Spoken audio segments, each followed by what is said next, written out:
Hello friends, நான் உமா. இப்போ நான் எங்கே வந்திருக்கேன்னு பார்த்தீங்கன்னா, ஒரு முருங்கை தோட்டத்துக்கு வந்திருக்கேன், என் நண்பர் தோட்டத்துக்கு. இங்கே பார்த்தீங்கன்னா வடகுனி பார்த்தீங்கன்னா ஒரு 4-5 நாள் நல்ல மழை, அப்புறம் ஒரு 4-5 நாளில் கூராப்பை போட்டுச்சு பார்த்துருங்க. இந்த முருங்கை விவசாயத்தை பொறுத்த வரைக்கும் பார்த்திங்கன்னா நல்ல வெயில் அடித்தோன்னா அந்த காய் வந்து அவ்வளோ சீக்கிரத்தில் கருக்காது.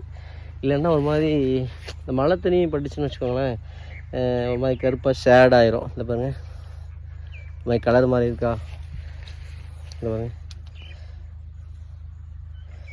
கலர் மாறும் பார்த்துருங்க. இதனால் வந்து என்னென்னா, கலர் மாறிட்டேன்னா 40 ரூபா விற்க வேண்டிய காய் 20 ரூபாய்க்கு தான் போகும். ஸோ அந்த மாதிரி இந்த முருங்கை விவசாயத்தில் மட்டும் அந்த மாதிரி கொஞ்சம் மாறுபாடு ஒன்று பார்த்துருங்க. மழை பெஞ்சிச்சுன்னா அந்த முருங்கைக்காயோட தன்மை மாறும், நிறைய நோய் விழும், சில பிரச்சனைகள்லாம் உண்டு. மற்ற விவசாயிகள் எப்படின்னு தெரியல, ஆனால் இந்த விவசாயத்தில் அப்படி தான்.